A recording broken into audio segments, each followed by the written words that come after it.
So, ayun guys, ayan. Papunta tayo ngayon sa dun sa isang kapaps natin dito na naaksidente dito sa may Sales Road on ramp sa may Pasay na sa kabilang side Taguig na ito yung naaksidente na hindi ni rescue ng taga Taguig kasi doon daw naaksidente siya sa may bandang Pasay. So pupuntahan natin ngayon dito si Paps ngayon at bibigyan din natin siya dito ng insurance, no? Para nang sa ganun meron din siyang seguridad, no? Meron siyang magagamit kung sakaling mangyari ito, kagaya nito nangyari sa kanya ngayon. So yun, let's go guys, puntahan mo natin dito. Malapit lang siya dito sa location natin kasi nandito tayo ngayon sa may bandang Fairview. So pupuntahan natin siya dito sa may bandang Baliches. So yun, let's go guys. So ayun mga Paps, nandito tayo ngayon sa dito sa kinaroroonan ni Paps Mart. Yung naaksidente nga So dito nakita natin yung motorcycle niya doon sa labas na naka parada. So ayan, dito tayo sa location niya ngayon sa may Novaliches, Quezon City. So andito na napuntahan na natin yung lugar ni Paps at kakausapin natin sa ngayon. Ito kay dala natin yung insurance na pinamimigay natin. So ayun, nandito na tayo kay Paps ngayon, si Paps Mark sir, no? Si Sir Mark. Ito yung na-aksidente na doon sa may Taguig, doon sa may area ng Pasay. So Taguig in Pasay. So ito siya yung na-aksidentehan sa kanya, nasa area siya ng Pasay. Kaya hindi siya ni-rescue ng mga taga Taguig area. So Paps, ano nangyari? Ano nangyari after nun? Yung pagkatawag mo doon sa mga polis, bali inassist ako ng mga taga-Pasay yata yun. Sa Pasay Hospital ako din. Sa Pasay Hospital ka? Wala bang sinabi bakit, wala bang narinig ka na bakit hindi ka inano ng Taguig? Wala naman. Bali di raw nila sa akin yung area. Yung area. Kasi parang nangyari kasi para yun boundary yan no? Boundary. Pag sa circle pa yan nangyari yun, di raw sa akin ng mga talaga. Okay. So parang Villamor Air Base na siya sa Pasay na. So ano ba talaga ang totoong nangyari? Ano bang saktong nangyari doon, Paps? Doon sa nangyari sa iyo doon sa pagka. Nangyari sa akin, bumabiyahe ako. Pauwi na ako ng Caloocan. Bahay na sa akin. Ngayon, inaantok-antok na ako nun. Nakatulog na talaga ako sa gas station. Pinilit ko lang makauwi dahil may pamilya rin ako inuwihan. Yung kasama ko, hinintay na ako ng mga anak ko. Ngayon, pinilit kong bumiyahe kahit na inaantok-antok ako. Ramdam ko nakatulog siguro ako bumiyahe. Tapos may nabulungan ako na bote, nadulas ako. Doon ka nadulas sa bote? Kaya bumangga ako doon sa may concrete barrel. Pagising ko na lang, parang nakadilat ako. Nakita ko na lang parang lakas ng tabas. Oo.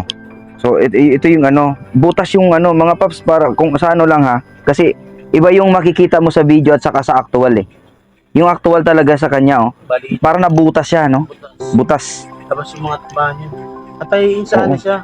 Ngayon sinabi ko doon sa pinapapunta nila yung nanay ko. Yung pamilya ko. Sabi ko, hindi ko makakapunta yung pamilya ko. Kaya sinabi ko na lang nung araw na yun, wala yung pamilya ko sa probinsya kasi o silang hirap din yung nanay ko tagay. Sa York Bentis lang yun, sa may Nabalitis. Ako sa Caloocan na umuwi, doon ako sa kinakasama ko. So galing ka noon, Paps, sa Batangas? Una, galing ako nag-deliver ako sa Lalamove din ako. Nag-deliver ako ng item ng customer doon sa Japan, ang Asia. Bumabakbak ka talaga malayuan din? Startups. Oo. Grabe pa, grabe anong kumusta naman yung kumusta nga pala nangyari sa account mo? Suspended nga siya ngayon. Bakit sinuspended ka? Kung alam kung bakit suspended, restricted, mababa na yung rate sa Lalamove. Yan, may ibang customer, kahit na successful may kasi sa sobrang layo, kailangan din naman natin magsabay. Dahil alam mo naman kung gaano kababa yung fare ng Lalamove. Ngayon, kahit 2 book, pipilit ko kahit malayo, kinukuha ko siya. So ayan guys, sa mga kapwa nating lala rider, doon sa mga customers, yun yung sinasabi natin na dapat kunting konsiderasyon, di ba? Kunting konsiderasyon para doon sa mga rider na may dala ng na may tanan ng mga item, kasi pag hindi talaga sinabayan yan, ay lugi talaga sa biyahe. Sa gas pa lang. Kaya wag naman sana nating yung parang ugaliin na hindi natin unawain yung customer, yung rider. Tapos pagka hindi nakarating na maaga, doon sa saktong oras, Dami ng mga sales namin. oo, yan yung i-report tayo. Para sa mga customers, alam nyo naman na sa loob ng isang araw, dapat madala yung deliver. Hindi yung one on time, di ba? Hindi naman gano'n na on time delivery tayo eh. Ano yung mga malayo, minsan ang baba talaga, sobra ng rate. Hindi mo simula dito hanggang Cavite, nagagalawan daan ng yata, minsan 190. Pag dito sa may Novaliches area, lalo isi-saver pa nila yon. Sisigaw pa nila. So, paano ngayon yan, Paps? Kasi syempre, ano ang nagiging panggastos mo ngayon yan? May maliit pa po. May maliit pa ako, Pops, na ipang ano po. Yung apat yung sa baba. Ngayon, sabi ko sa asawa ko, pag nakaano, pipilitin ko magtagal. Para makabiyahe ulit. Pag nakalagay kasi dito, April 14, hindi ko alam kung anong ibig sabihin. So, ito mga Paps, so yung account ni Paps natin, ayan nakasuspended siya. So, wala bang ano dyan? Kung ano, bakit nakasuspended dyan? Wala bang? Biglang biyahe nung araw sa kulit ako, bigla nila nagsagal. So, active pa siya after nung ma-aksidente ka, yan na yung nangyari sa'yo. Wala kayong possible na nag-report o Hindi, lahat naman ng deliver ko rin sa successful naman, no? Nagpa-ano ako sa gusto kasi tumaas yung rate ko. Nakikiusap ako sa mga customer na paki-rate naman ako sa lalamog ko para medyo kumanda yung performance ko sa lalamog. Ulit sa good. Ayun. Bali, ito yung pinoproblema ngayon dito ng Kapaps natin kasi unang-una, ngayon, kaya sa nangyari sa kanya ngayon, hindi siya makabiyahe. Yun ang problema niya ngayon. So, guys, ako bihira lang ako kumatok sa mga puso ng ating mga viewers, no, ng ating mga followers. Baka po pwede nating tulungan ng kahit konting halaga, kahit papiso-piso yan, talagang malaking bagay ito dito kay Paps. Lagay natin yung kanyang contact details o GCash details niya, palagay natin sa comment section para kahit paano sino yung may gustong tumulong sa kay Paps natin. Dahil walang anuman meron si Paps nung siya ay na-aksidente. Ngayon, eto kaya napunta tayo dito, nasadya tayo dito is kaya bigyan natin siya ng itong insurance na pinamimigay natin para kahit papaano sana kung nangyari sa kanya ito, meron siyang insurance na hindi sana nagkakaganito. Meron sana siyang makukuhang pera man lang maigagamit na habang di siya nakakapagbiyahe, meron siyang mapagkukuhanan ng budget. So, ayan, ito yung insurance na pinamigay natin. Binigyan natin si Paps dito. At ang nito natin, Paps, no, sa susunod, mag-iingat na lang tayo sa biyahe. At yun nga, kapag sabi mo nga nakatulog ka, siguro hindi pa sapat yung pagkaidlip mo. Kaya kasi parang may gumawa pa naman sa akin ng araw na yun. Kaya umalis na lang ako, piling ko lang makain. Kung kumakalabit sa akin yung cellphone ko, naka-iglipan ko, nag-visit ako sa may... Kumakalabit sa'yo saan? Sa may Pating Laguna yun, Paps. Ano yun? Noon pinagtutulugan mo? Oo. May guard doon, kaso malayo yung guard. Nakiusap na ako sa guard. Sabi ko, sir, baka pwede ko maka-iglip ako. Oo. Hindi na po talaga kaya. Ganun naman talaga palagi kada ginagabi na ako sa biyahe, kahit hindi na madaling araw ako. Pinipilit kong maki-iglip na lang. Kahit saan, kahit sa bangketa. Kahit sa mga gilid-gilid, basta kahit na walang panlatag. Makapikit lang. Mahinga lang ako ng konti para pinakas mo hindi na inaantok.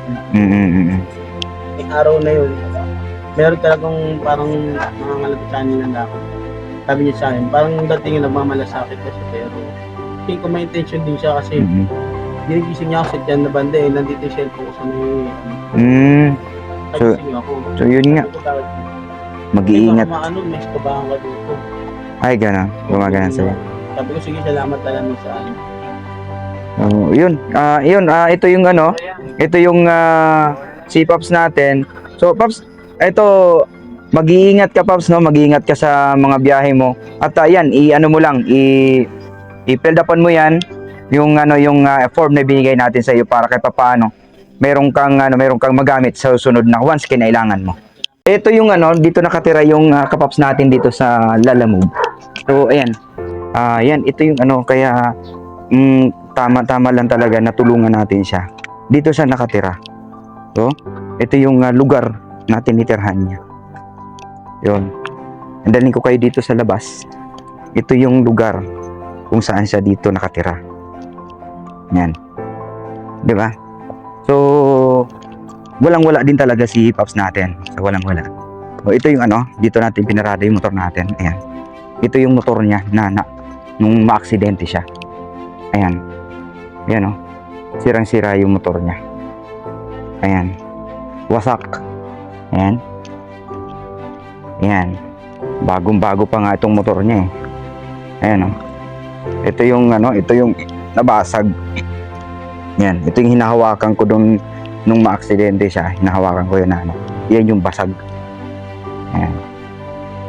Ayan, sa mga gustong ano, sa mga gustong magpaabot ng tulong dito sa kapaps natin kay Pops Mark, malugod na tinatanggap natin na yung inyong tulong, no? Kahit na maliit man ito o magkano man yung halaga na kaya nyong iabot, malugod na tatanggapin ni Pops Mark dahil kung makikita nyo naman talaga yung area niya. Ayan, ito yung area niya. Talagang walang-wala talaga si Pops natin din. Kaya kung meron mang makakatulong dito sa kanya ngayon dahil wala talagang budget, no? Wala siyang ibang pinagkukuhanan ngayon ng kanilang pang-araw-araw na pangangailangan dito sa bahay dahil siya lang inaasahan. And then meron pa siyang anak, meron din siyang maliit pa ng anak na sinusuportahan, na umaasa din sa kanya. So ayan, pipilitin niya magpagaling, sabi nga niya, pipilitin niya magpagaling para kahit paano makapagbiyahe uli siya dito kay Lalamove. And then yun nga, dahil restricted yung account niya, siguro naman kung makakarating ito dito sa ng pamunuan ng Lalamove, bakit kailangan i-restrict yung kanyang account? Ano ba ang mga dapat gawin niya? Kasi sa totoo lang, siya yung tipong tao na nagsisipag para magkapagbiyahe araw-araw para lang naman sa kanyang pamilya. So, yun, dito sa pamunuan sana na Lalamove, sana naman yung mga nagre-report din ng mga customers, sana wag tayong one-sided, no? Pag wag nag-report yung mga customers, hindi yung customer lang agad yung paniniwalaan. Sana kunin din sana, ulit-ulit na sinasabi yan, kunin din sana yung side ng rider kung bakit nagkaganon yung kanilang mga deliveries. So ayun, antayin na natin matapos yung i-filled up ni Pops Mark yung form na binigay natin dito na insurance, no? Para at least makatulong din sa kanya. Malaking bagay yan para sa kanya. So, ayun mga Pops, ito na si Pops Mark, nabigyan na natin, nakatapos na rin siya mag-fill up nitong insurance na to. Pops, bago matapos itong video natin ito, ano ang gusto mong ipanawagan sa mga kapwa nating Lala Rider, lalo na sa kalagayan mo ngayon? Pwede ka rin sigurong humingi ng tulong sa kanila. Kapwa natin Lalamove Rider, kung merong mga magandang mabuting kalooban na tutulong sa akin, hindi tayo napapatay sa data. Hindi na nagpapasalamat sa kanya kasi itong insurance ito malaking bagay rin sa akin ito. Kaya sa mga kapwa natin Lalamove Rider, supportan natin yung kadikain ni Pops Jeff, yung kung anong laban ng mga isinusulong niya para ikaganda ng mga kapwa natin rider.